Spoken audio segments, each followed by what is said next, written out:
Okay, so this presentation and discussion is about continuous program development and opportunities for resource development. And in breaking this down, uh, we looked at the three most common models for program development that are out there right now.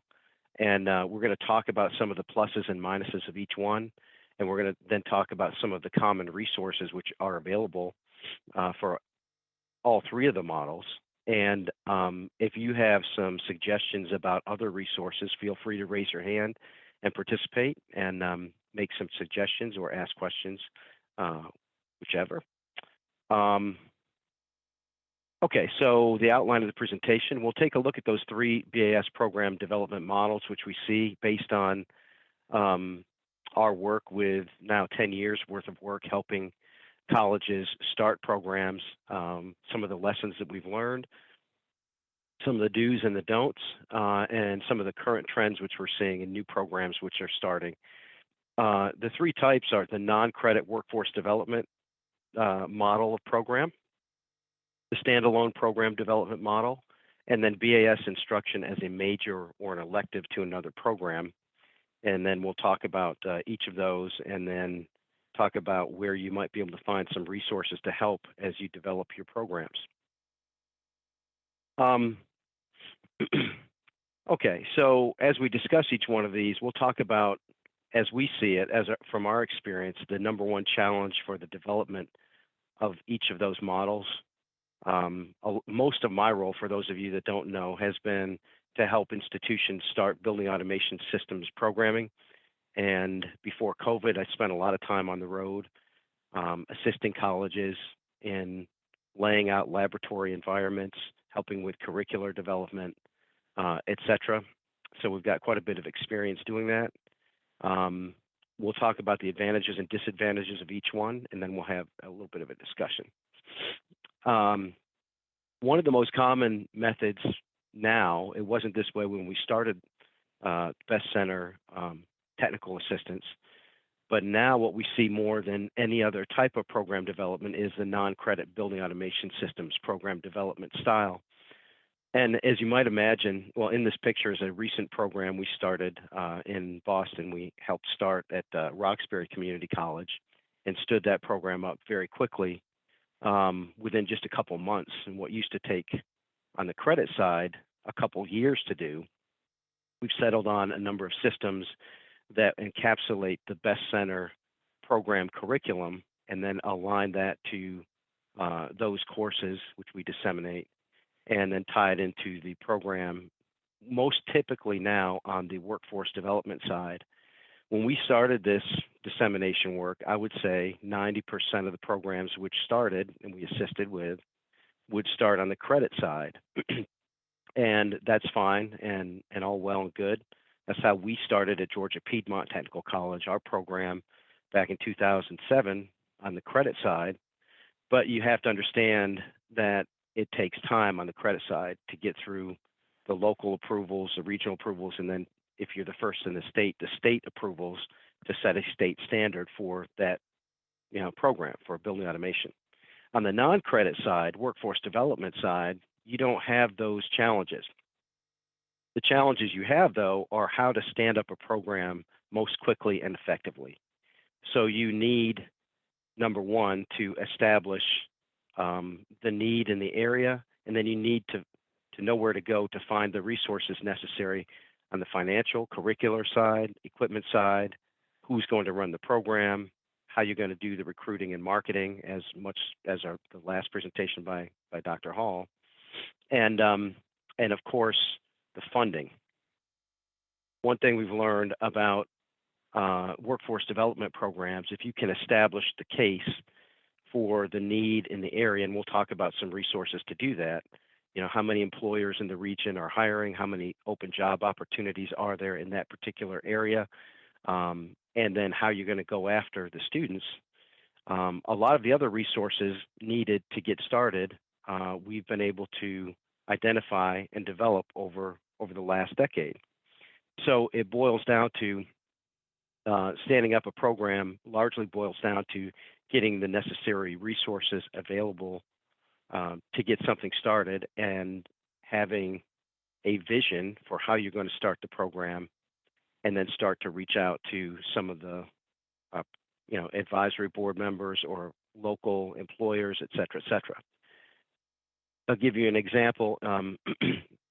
We use this most recent example in Boston at Roxbury. We established a local board, or they established a local board, shared division for a program in downtown Boston, and then started to engage a number of stakeholders in the region: the mayor's office, the K-12 system, Eversource, the local utility company, and each one of those entities, as well as grant money, played a part in establishing the funding to get the program started so quickly, and then stand it up, run through students, and quickly recoup that investment. So I would say in the non-credit side, workforce development program model, which is again the most common, you're going to need to have that vision and then establish the funding very quickly, and then we'll talk more about curricular equipment and other resources and where to go for some of that.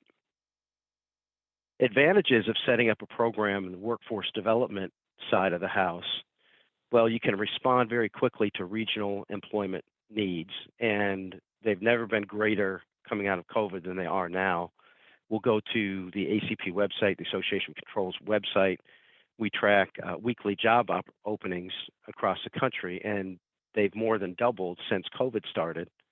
And now that we're starting to come out of it, it's just been amazing how many job opportunities there are on a national basis available, and which are going unfilled. So the need is there now, and that makes a very strong case to start a program on the workforce development side.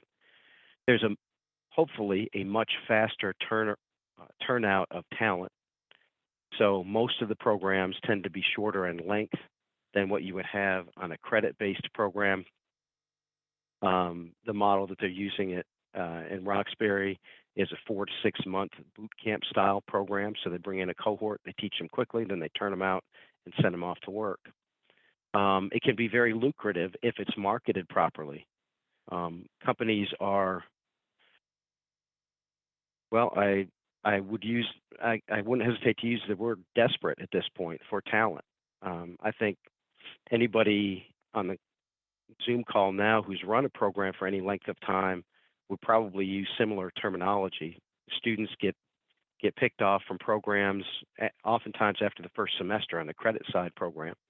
And in the same way, employers are looking to upskill their internal talent so that they can bring on more, grow their companies, et cetera, et cetera. And the programs can be set up very quickly.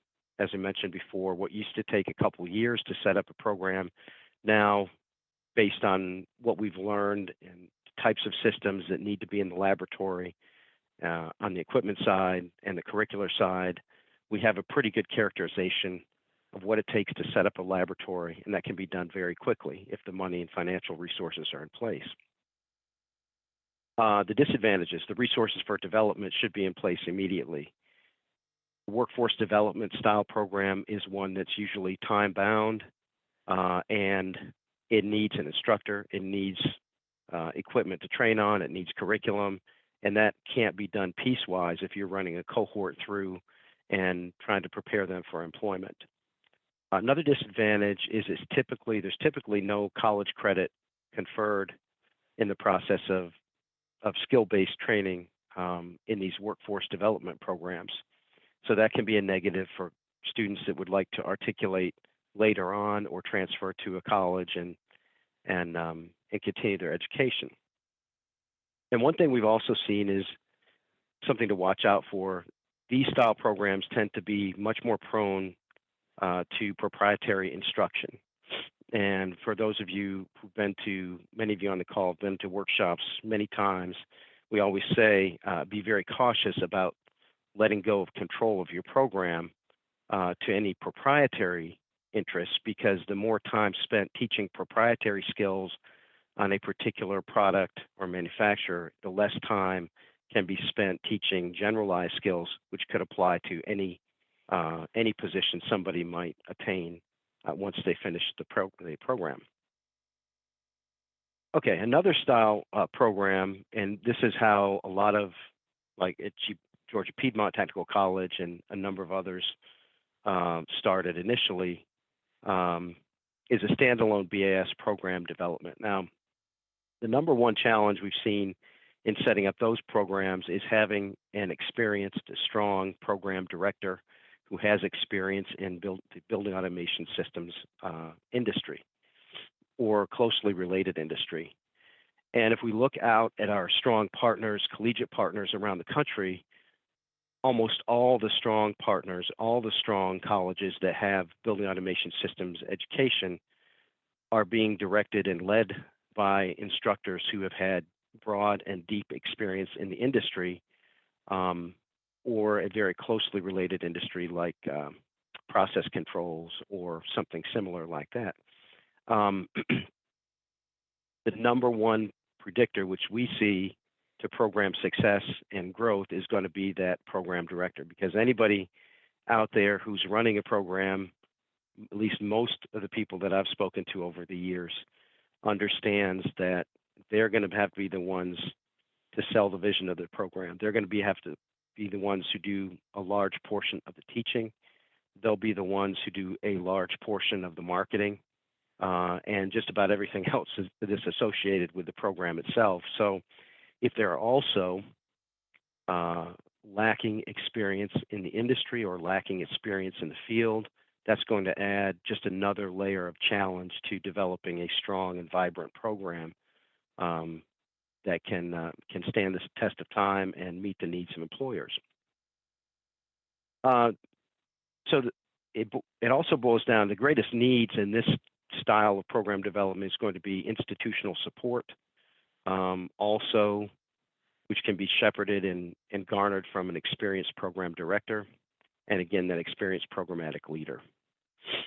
Advantages in this type of program development is, of course, it's a credit-based program, hopefully articulated to other programs, which several are, like our program was. I know several others on the call here are articulated to four-year degree programs.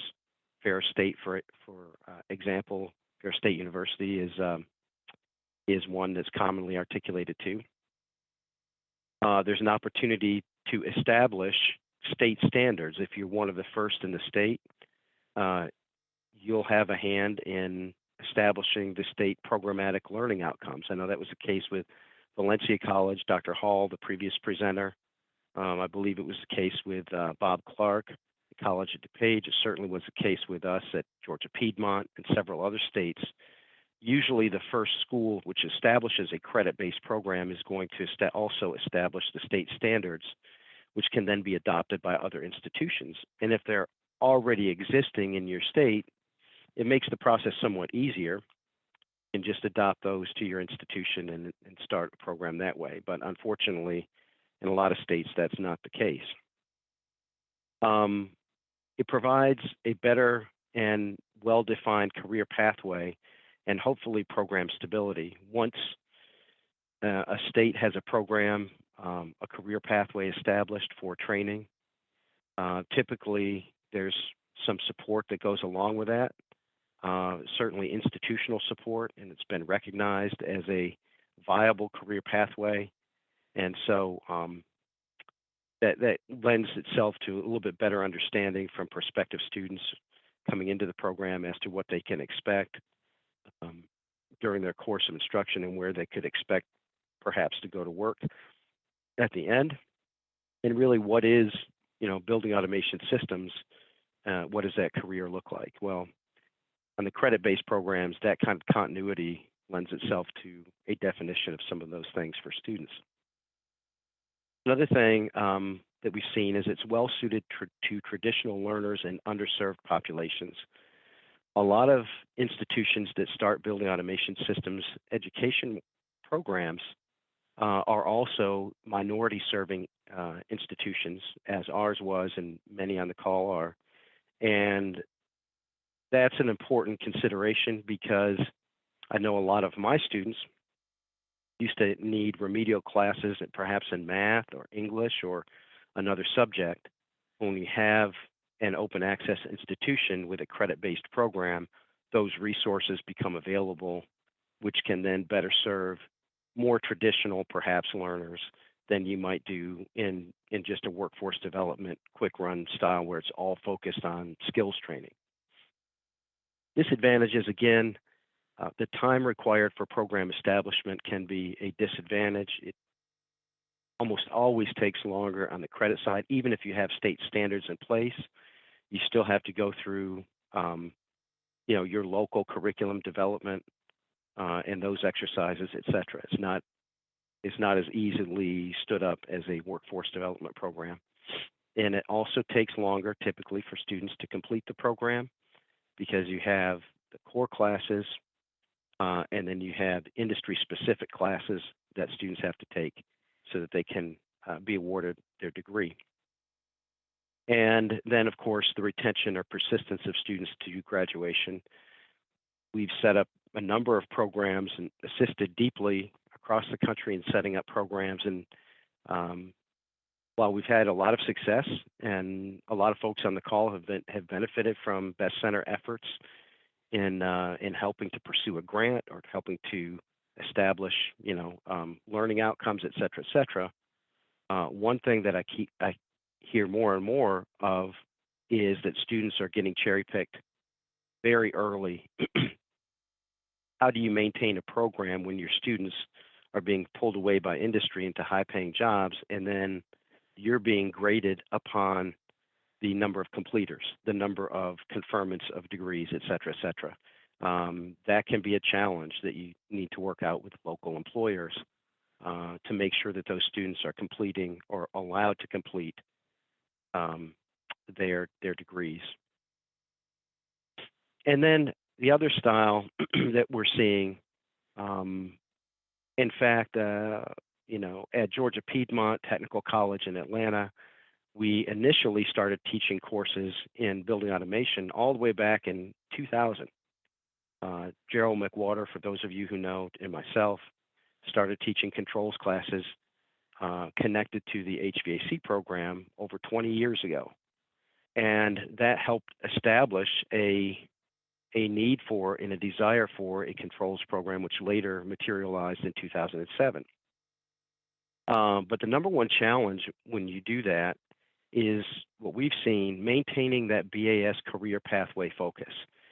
If you start teaching building automation systems courses attached to an HVAC program, for instance, and you only have instructors who have HVAC experience or primarily HVAC experience, you're very likely going to get a contextualization of building automation system skills through the lens of an HVAC professional. Same thing, as we started our program in 2007, we co-opt 3 electronics courses from the electronics technology program. And we soon discarded those and replaced them with BAS-specific courses because the courses which were being taught had a very strong connection to the electronics and more so process and troubleshooting electronics components than really a building automation systems purist kind of focus. So you need to, if you're going to do this, you need to make sure that your students are getting exposed to instructors who can give them a real flavor of the building automation systems career pathway and not treat it as a subset of another field. We'll talk about that a little bit later because automation skills across the board are becoming very commonly needed skills across many fields, and we call it a BAS ecosystem of career pathways now. So they can be contextualized in a number of different ways, but the primary focus should still be on the building automation systems career pathway. So that's what we see as a challenge. The greatest needs there, again, an instructor with building automation systems experience, a strong advisory board for BAS course offerings so that they can set the tone for those courses and the content of those courses. and then true BAS related equipment to teach on. Okay, the advantages and disadvantages as we see them for that style of program development, it's certainly faster to deploy than a standalone program. The existing programmatic resources can be repurposed from another program to an extent, especially for the introductory courses, that give a summary of building automation, cover inputs, outputs. Those can be common to other industries as well. So those can be repurposed. And another advantage is a proof of concept approach. You start building the content for building automation systems instruction, and then continue to expand that, show the institution that there's interest in those courses, makes it a little bit easier to start a full-blown BAS program. Some of the disadvantages is those programs tend to be directed by instructors without true BAS experience. At least we've seen a lot of that. Students often receive that contextualized BAS instruction as a subset of another field. And another thing is sometimes, and this might ring true to some of you, sometimes instructors can get in, especially if they've done it a long time, they can get into their silo and be somewhat resistant to change, to learning a new skill set. It will require a good bit of personal development. We've seen some instructors, and I don't know if Deb's on here, but Dr. Deb Hall comes to mind, who totally embraced attaining that skill set of building automation and adding it to her expansive skill set in engineering already, and became very effective. But that has been more of, from what we've seen, more of the exception to the rule. So if you're going to go down the road of adding courses, make sure that you get somebody who's willing to get that personal, professional development to be able to deliver those courses effectively from a real BAS perspective. Okay, now some of the resources we can discuss that are applicable to all the models out there. As you look to, in this case, financial funding, we'll go through about 5 different categories of resources available. Of course, the first one is the NSF Advanced Technological Education Program, atecentral.net. We'll go to some of these because I can't stress enough that if you want to start a building automation systems program, now there's never going to be a better time. There's never been more money. There's never been more focus from the federal government and attention to the building automation systems career pathway than there is right now. And certainly from an ATE perspective, Congress has been very supportive of this program. And from everything I've heard, from our program director to folks within the Best Center Network, there's a lot of money available. And I know a lot of our Best Center Network colleges, whether it's Metropolitan Community College in Omaha or Valencia, Raritan Valley, a number, Wake Tech, there's probably a dozen institutions who started or added to their development. Even our program at Georgia Piedmont was able to get Best Center support to develop a new laboratory. Certainly, the Best Center itself. Don't discount spending some time pursuing an NSF grant. Never been a better time. So I wanted to go to ATE Central real quick. The link is in here. We'll share the presentation, and you're more than welcome to go here. One of the things we do at the Best Center is try to support program grant applications. I supported 2 this year, 3 last year, and we can help vision that out. We can be another set of eyes to take a look at what you've developed and make some suggestions, et cetera. But this is a great program. So if you go to ATE Central, you can see in the fact sheet, I hope, Larry, can you see the screen that I'm sharing? Just to check. Yes. Okay, great. So we highly encourage institutions that are trying to start a program to use this as one of their primary resources. You can go here and take a look. There's 27 national centers right now. We're one of them. 358 active projects and thousands of ATE resources. And this can be a learning. This can also be a place that you send your students for, educational resources, or as an instructor, how do you set up an advisory board, partnering with industry via your advisory board? I mean, there's so much here that you'll need, and that's freely available for you if you're looking for a resource.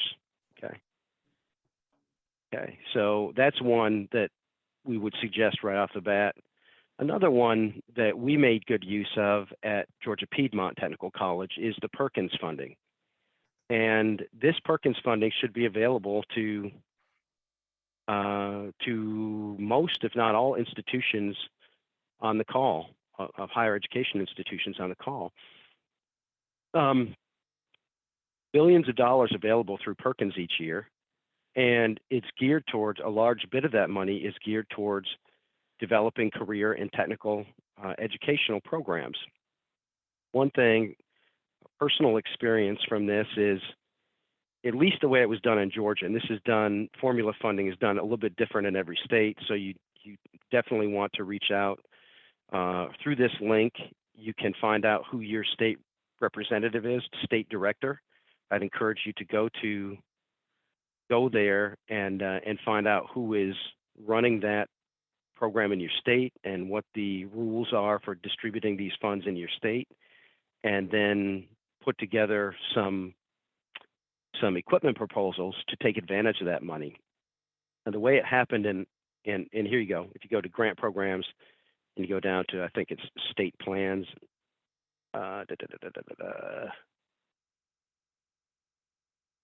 Brian, we're not seeing You're not that. seeing it? No, we're still Okay. on your PowerPoint. Oh, well, it's still on the PowerPoint. Yes. Okay.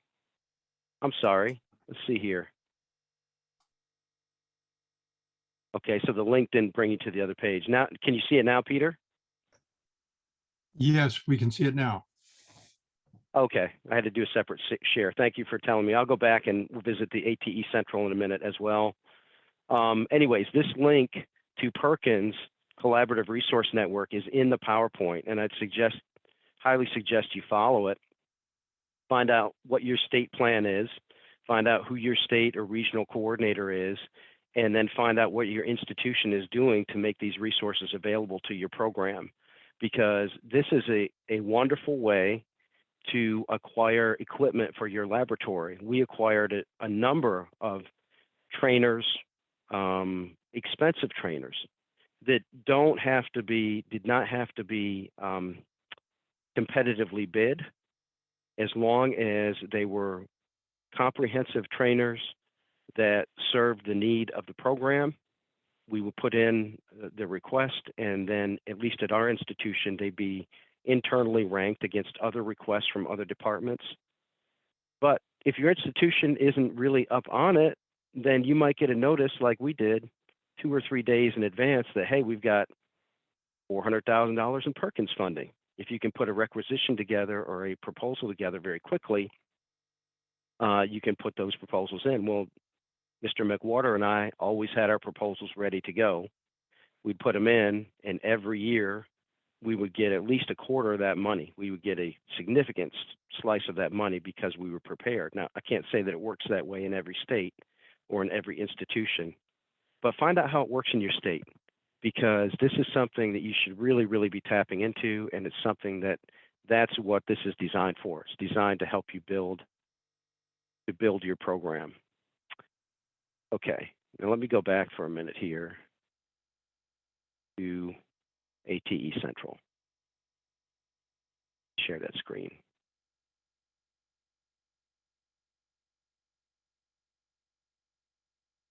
Okay.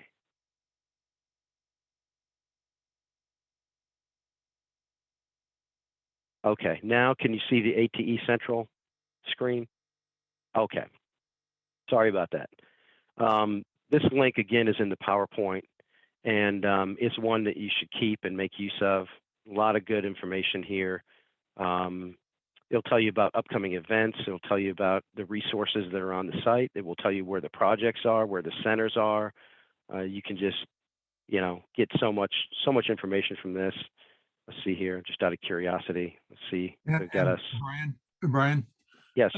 There we go. As Celeste put in the chat, ATE Central is the resource repository for ATE. But to find the program description for ATE, you have to go to nsf.gov, and you can find the program specifications and the details of how to apply at that location. Yeah. Yeah, this screen right here. Thank you, Celeste. The nsf.gov, you can find that from the ATE Central. There's a click on. You can go to the solicitations. I think it's October 6th of this year when proposals go in, if I'm not mistaken. There are several tracks available, and sometimes those tracks and the focus will change a little bit each year, as do the limits of for the funding under each of the tracks. We have a resource center as well, a resource project that will help you put together a proposal for these NSF ATE grants. A number of institutions have taken advantage of that. I know Gerald McWater took advantage of that when we were writing a grant, and very, very, very helpful information and guidance there. So again, I can't stress enough that if you're looking for funding, it takes a little time. It takes a few months, several months of planning and visioning. We can help with that.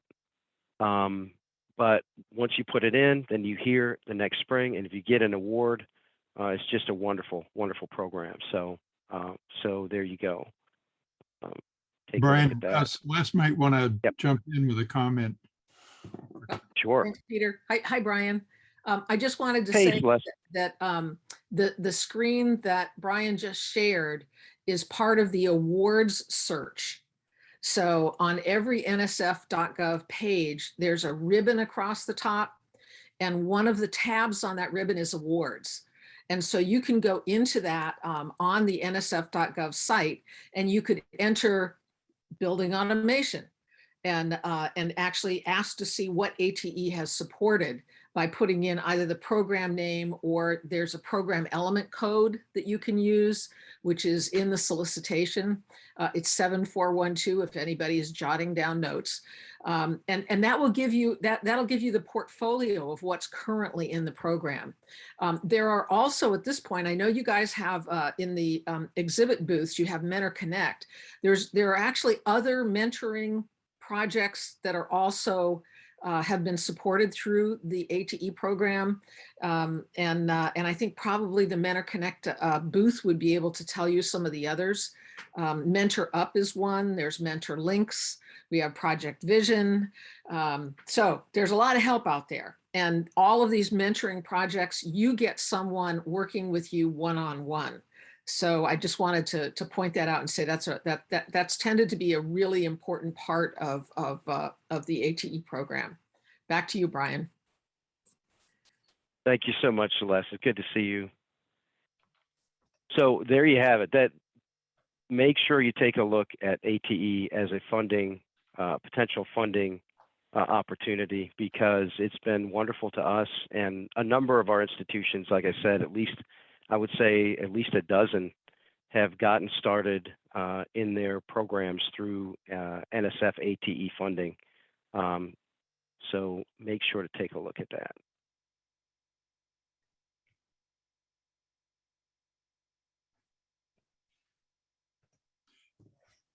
One thing I would mention, Brian, on that point, ATE it really provides research and development funds. So it's really ideal for program development, working with an advisory board, designing your curriculum.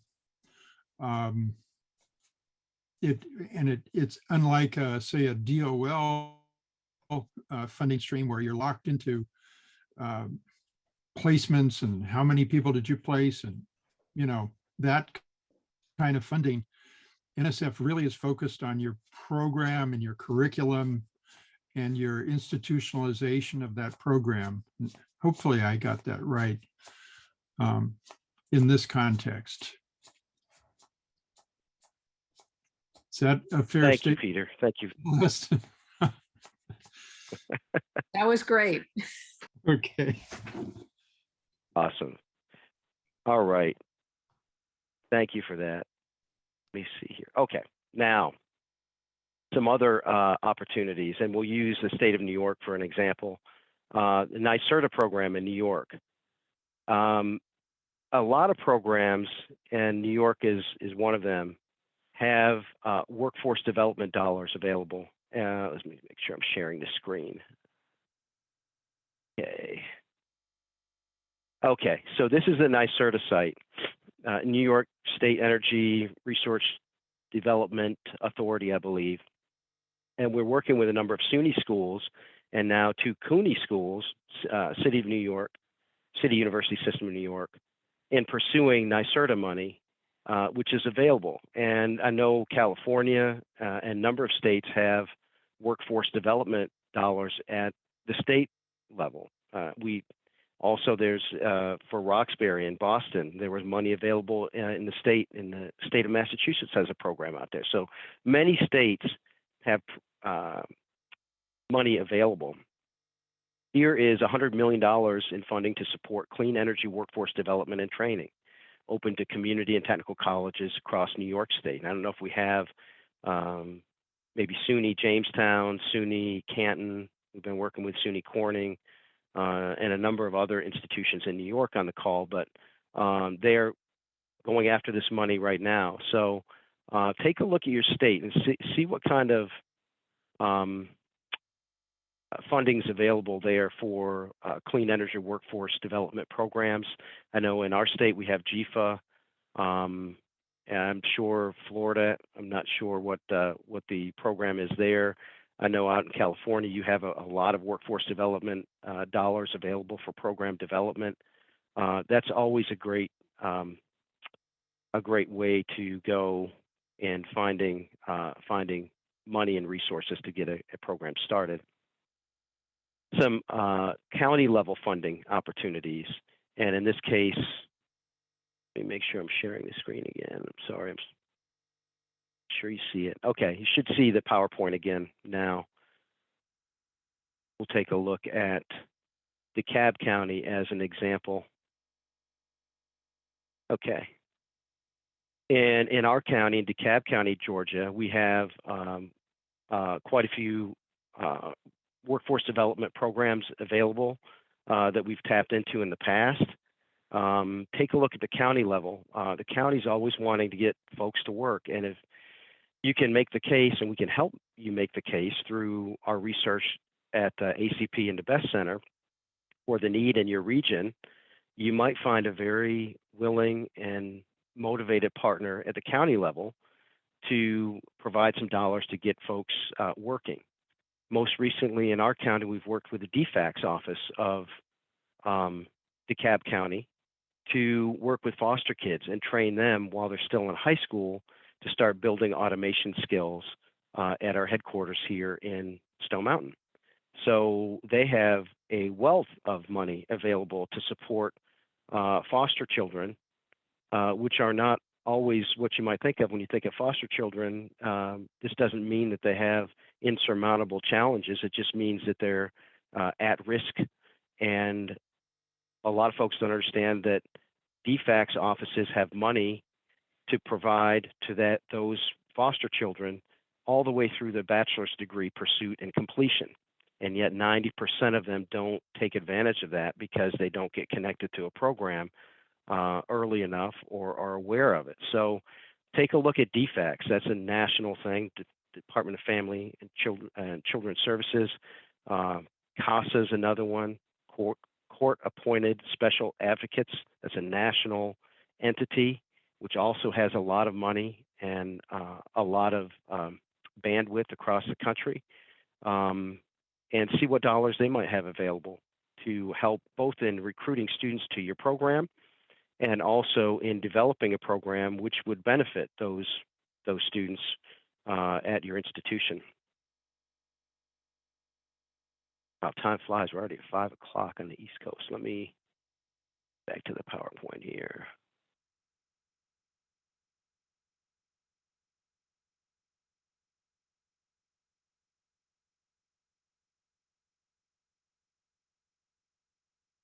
Sorry, slow. Larry, are you seeing the PowerPoint again? I am. Yeah. Okay, great. Yeah. Mm-hmm. Thank you. Another financial resource opportunity, again, this is one which several of our students in the past have taken advantage of, foundations. Take a look at foundations in your area. If you're in an urban center, certainly there are some large corporations in your area. Home Depot is close to us in Atlanta. They will partner and do partner with community colleges, workforce development colleges. In this case, this Construction Education Foundation of Georgia, the Home Depot partnered with that organization, and also Atlanta Technical College to fund and provide workforce development dollars and setting up a program here in Atlanta. So foundations will partner if you can. They certainly provided, the Siemens Foundation has provided significant funding to us. If you can share a vision and you have some idea of what you want to do with your program, don't hesitate to reach out for money from a foundation. They're often focused on, this is typically a separate entity from the corporate side. They're focused on societal needs, or oftentimes right now, workforce development, particularly this type of foundation. I know the Siemens Foundation, the Kresge Foundation has sponsored us in the past to do work on living laboratories. So there's a lot of money out there available for you if you can get your vision together and aren't afraid to pursue it. You might find that to be a successful route for getting some financial resources into your program. Get back to the other screen.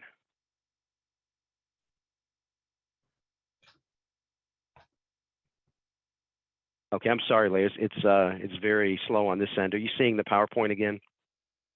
Yes. Okay, thank you. Mm-hmm.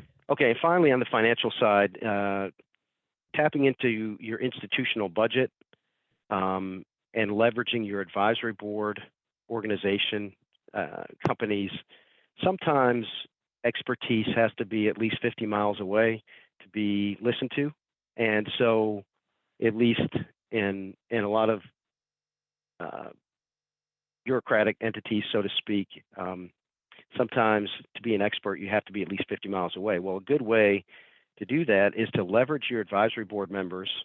Hopefully you have some strong members to carry a message to your institutional leaders that, hey, this is an important program for us to develop. And if you get that written or communicated from one of your industry partners, sometimes that's taken much more seriously than it would be from somebody who works within the institution itself. And we had some success with that. I know other colleges have had some success with that in moving leadership to start to put some dollars into your program. Local governmental partners, we mentioned that, local associations, non-governmental organizations. We've talked about DFACs, and there's certainly others as well. We're going to move on to a couple other resources because I want to leave a little bit of time for some Q&A. Curricular resources, certainly the Best Center. That's what we've done for 10 years, is disseminate best practices and curricular models to freely available to national network through NSF funding. And now we have dozens of programs out there. So the Best Center network itself has become a resource. Many institutions will call other institutions who've developed programs, hey, how did you handle this? How did you tackle that? That's also what we're here for. So take advantage of that community of practice. Another great one, not to forget, is BACnet International. BACnet International, obviously great resource for interoperability, education, curricular resources, but they have a journal. It's freely available. Membership to students is freely available. They're always coming out with new content. Take a look at BACnet International. I did a search earlier this week for building automation systems education on YouTube. If I had done that search a year ago, I would have found 20 or 30 videos. This week, I found literally hundreds of videos out there, freely available for building automation systems education. Make use of those. You know, your students are certainly going to be doing those searches, so try to make use of what's freely available on the web. And then a number of private companies have various training resources, many for no charge. Just again, be cautious. We always say be cautious about allowing one organization to exert too much influence over your programmatic direction, because you're the educator. You know, they're the proprietary content experts on their equipment, but you're the educator. And there's a big difference between, and I know this firsthand from being an industry professional and from being an educational professional. So don't give up the reins, so to speak, and just follow one organization's suggestions. Use the resources, but maintain your vision and direction for your program. And one of the things that the Best Center and ACP are collaborating on this year are releasing updated curricular guidance for 2022 to add, update what we've disseminated out there for, gosh, I think we've disseminated those syllabi for 6 or 7 years now.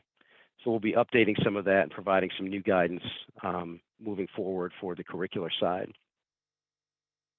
Instructors as program resources. One of the most challenging aspects of developing these programs are finding adequate instructors, and just shared some ideas here, some strategies.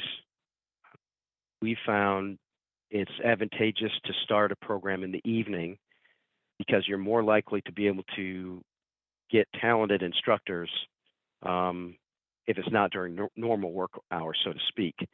And you're also, you know, tap into in-field professionals also as students, et cetera. But the instructor side, if you're trying to compete as a community or technical college with the salaries and pay that in-field professionals are getting right now, it's going to be a challenge, to say the least. So running an evening program helps to balance some of that. Finding retired or semi-retired professionals as adjuncts, investing in training opportunities for existing instructors, upskilling them is a strategy. Inviting industry speakers or presenters, understanding that sometimes they won't be able to make it because they might get busy with something else, but the more you can leverage industry professionals, invite them into the classroom, take some pressure off the instructor. And there's other ideas we've disseminated over the years on finding instructors, but that's going to be a challenge for a lot of programs as you develop, is finding folks who have significant experience in the field to run your program. And then finally, recruiting and marketing resources. Dr. Hall did a great job on this in the previous presentation. We have a number of case study videos on the Best Center Network site, Best Center website, I'm sorry. Programmatic videos of laboratory environments. We have case studies for women in STEM. Dr. Hall has a number of those. I know Jenny Brinker's done work there as well on reaching out for women in STEM. And the techniques and methods documented well by the Best Center.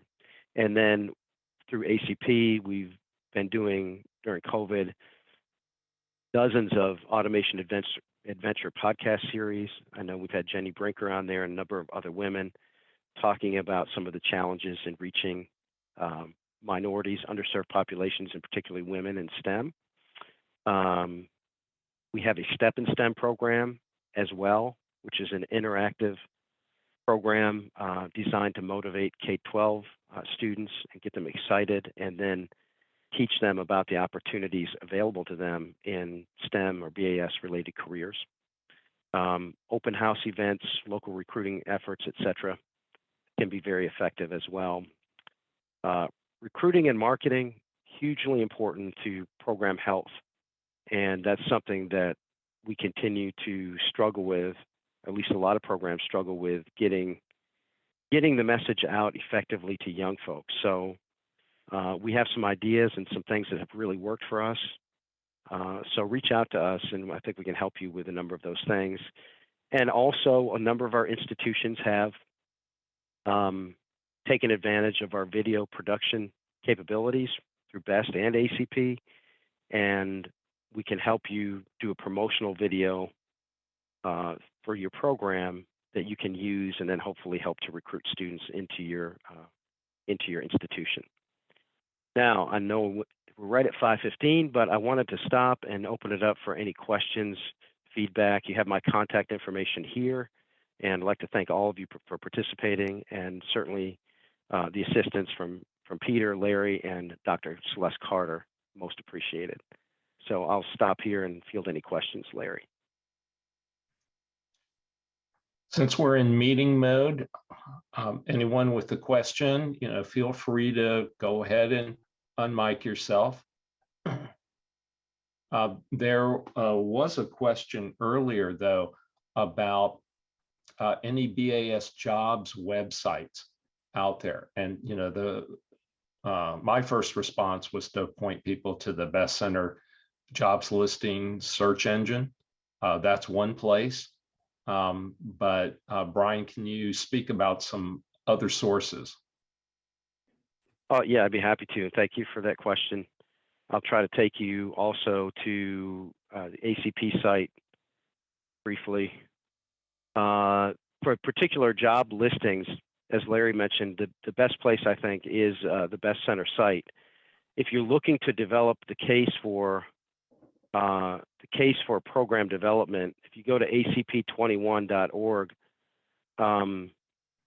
we assist regional organizations with developing need case scenarios for their region. In other words, we take a snapshot of the opportunities in that region within 50 or 100 mile radius from your institution. And I think we've done 50 or 60 reports now to help in making the case for program development. Now, in the bottom of the website also, this number is tracked and averaged weekly as far as BAS vacancies across the country. For 4 years, we've done daily research for BAS job opportunities. So we have a very granular feel for where this trend has been. Before COVID, this was hovering at about 25 to 30,000 active job opportunities. So that just, I pause there because we've been shocked at the number of openings now that companies need. It's a true crisis of talent. And we believe, Dr. Sudeep Vyapari handles this research, but we have a real belief that a lot of BAS professionals, the silver tsunami, a lot of professionals chose to retire. Why go into buildings or critical facilities where they could put their health at risk? I think a lot of folks just retired during this COVID crisis. So there's never, as we said earlier in the presentation, there's never been a better time to make the case for BAS program development than now. There's never been more resources. There have never been more resources available to help you get started than now. So our advice is reach out to us. We can help you make the case and then jump in.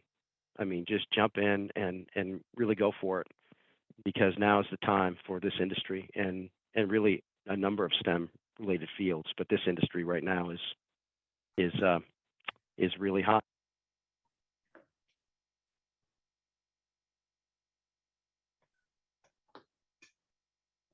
Brian, I'm going to play devil's advocate regarding a point you made about BAS education being potentially contextualized when it's kind of more at the kind of elective level inside of, say, an A-track program.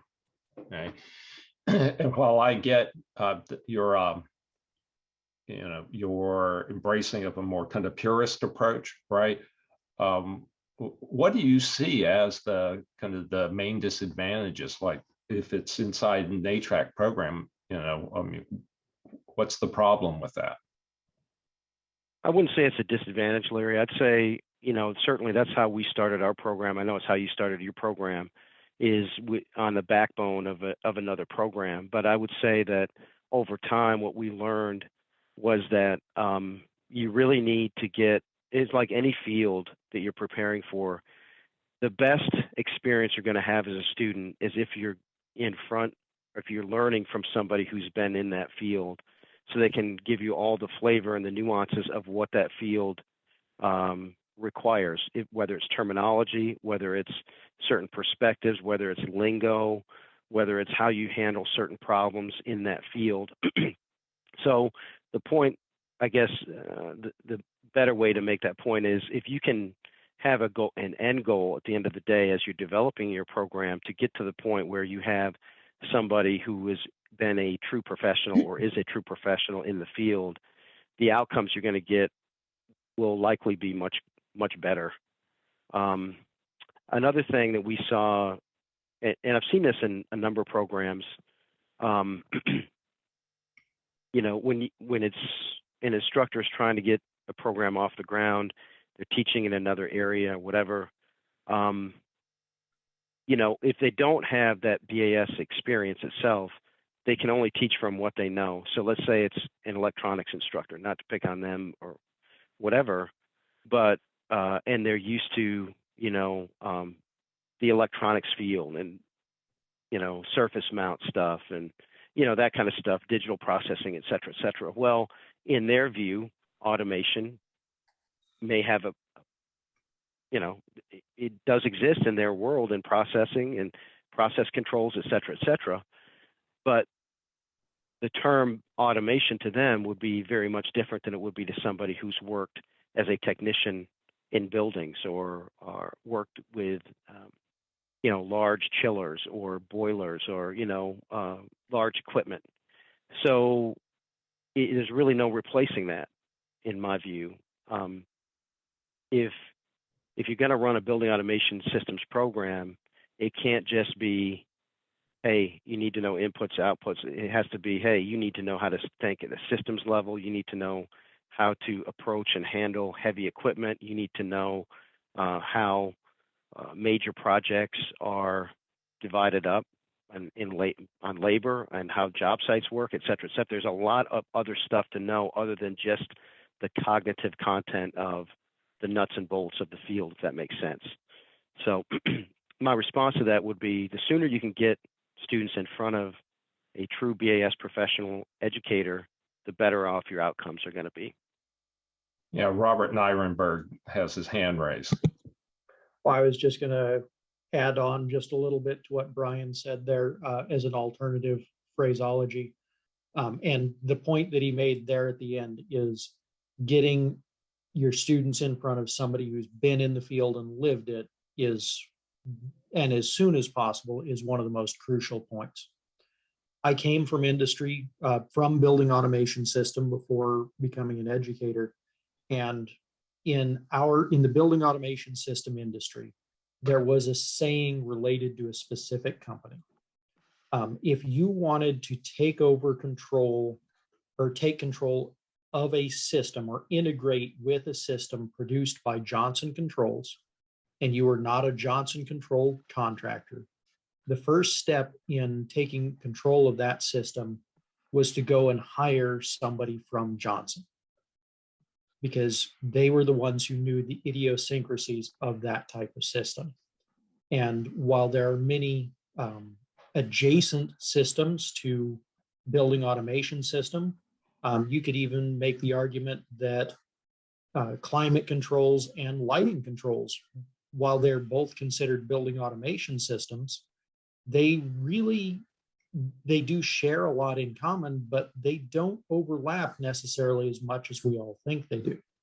So whatever you're going to choose to teach, finding somebody who can really show those specific details to the students is really what you need, whether it's through help designing your curriculum initially or getting them in front as regular guest speakers, or better yet, as an adjunct or full-timer if possible. But we all know how challenging that can be. So. Yeah. Dominic? This is Dominic DePinto, Raritan Valley Community College.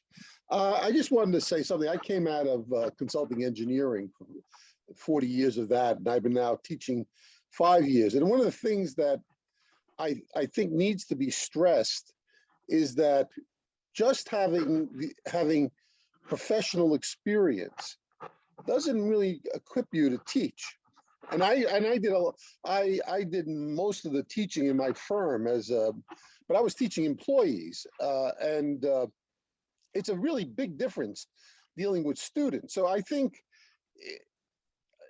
in addition to having the detailed background, the experience, I think we really need to stress the need for professional development to really create teachers. One of the best things I did was enroll at Rutgers at on a graduate program for education. And some of the courses dealt with teaching at a collegiate level. And I think it's really critical that we make that kind of fundamental to anyone who's really, certainly the program director, and I would think even more so with adjuncts, because sometimes we ignore the teaching capabilities of adjuncts and we really go for their experience. So that's just what I wanted to say. No, that's Dominic. Thank you for saying that. That's such an important point.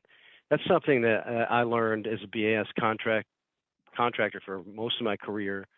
I was like, I did a lot of the training in our organization as well, and it was very important.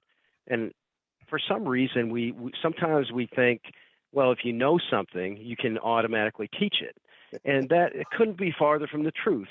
When I got in front of students, I was like, wow, this is a whole. And my mother was an educator, and she always told me the importance of communication and teaching. And I was like, yeah, mom, whatever.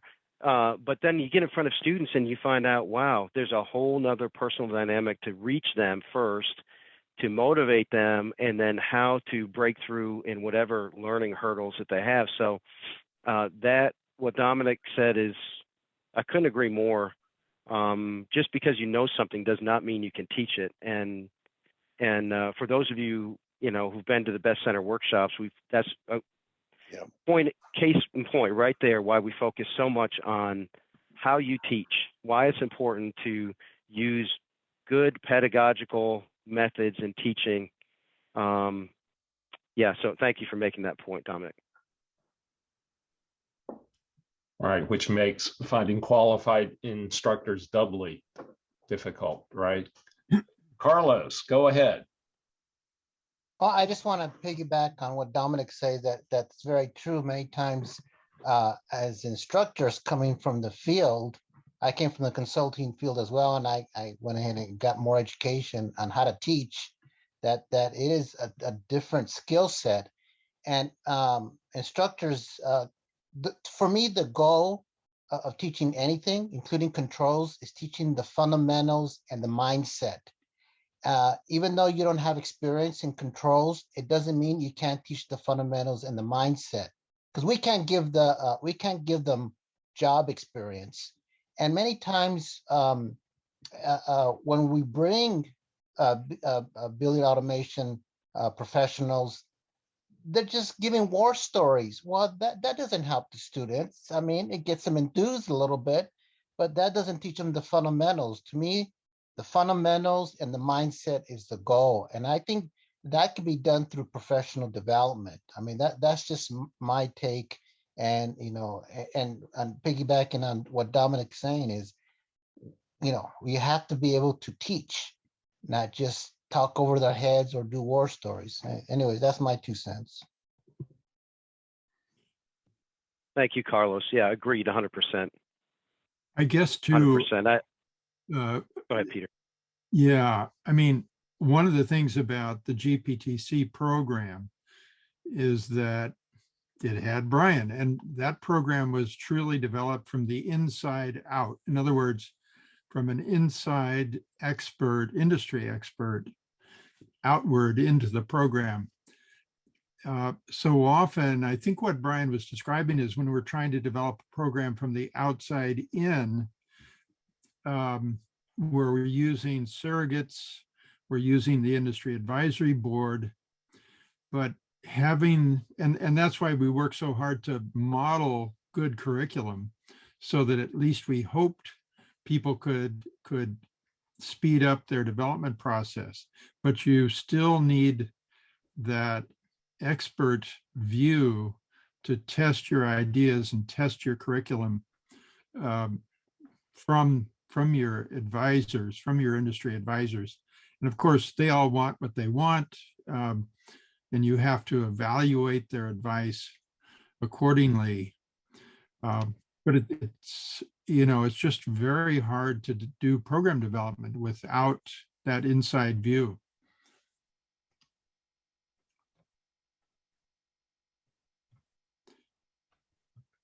Yeah, well stated. Well stated, Peter. Thank you.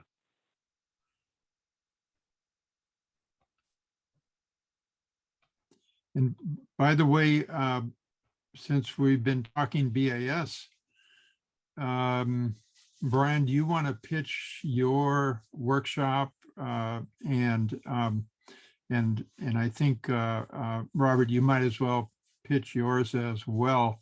BEST is sponsoring 2 workshops in BAS, I guess in June. One of them will be the first week of June. I'm not sure when yours is, Brian. Space is limited because, you know, our budget is depleting, but do you want to talk about those a little bit? I know, Brian, or Robert, you'll talk about yours a little bit more tomorrow, but this may be your best chance, Brian. Sure. Yeah, we don't have a date yet, but one thing we've done during the COVID crisis is set up a training center right here in Atlanta, separate from GPTC, which is privately run. And so we've set up our systems. It's a 3,000 square foot space, and we'll be utilizing that for building automation systems annual basic workshop. So we're looking at 3 full days for those who are new to building automation systems program development. And we go over the basics right there in Stone Mountain at our headquarters. And this is co-sponsored by BEST and ACP. So it's something that we hope we'll continue to do year over year over year.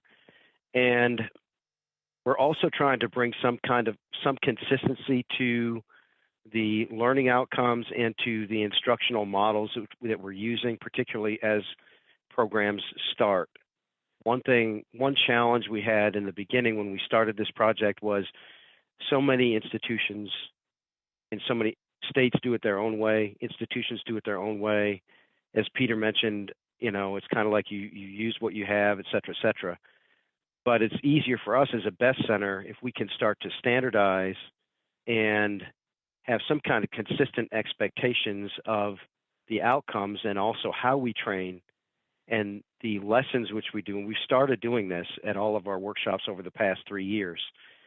So that's going to be one of the big focus, I know, at our workshop, and I'm certain at Robert's as well. I don't want to speak for Robert.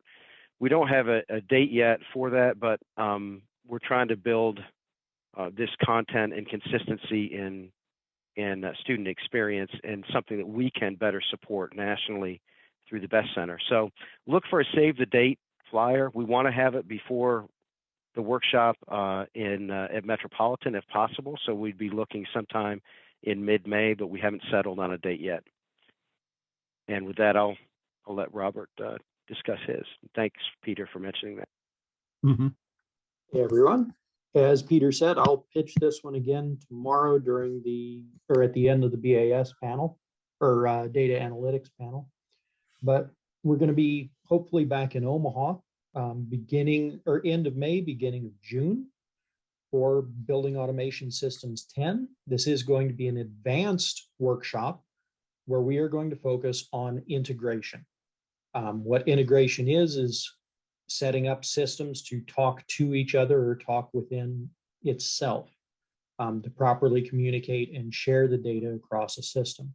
because as we build more complicated systems, we're gathering more data, and the data is more useful when it's widely spread or accessible. We will be talking a lot about BACnet in this particular workshop, which is the most common communication protocol being used in new buildings here in the United States and North America in general.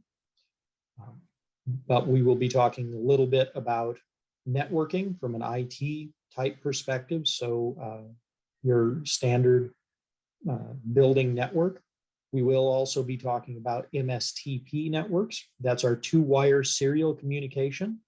If any of you have been watching the chats on the previous presentations, you'll notice that Bob Clark has a particular strong feeling about the challenges associated with these type of networks, and we are going to talk about those as well.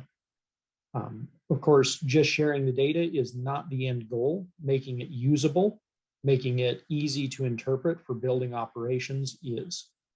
So we will also be addressing user interfaces, so graphics for building operators, alarms, and history logs.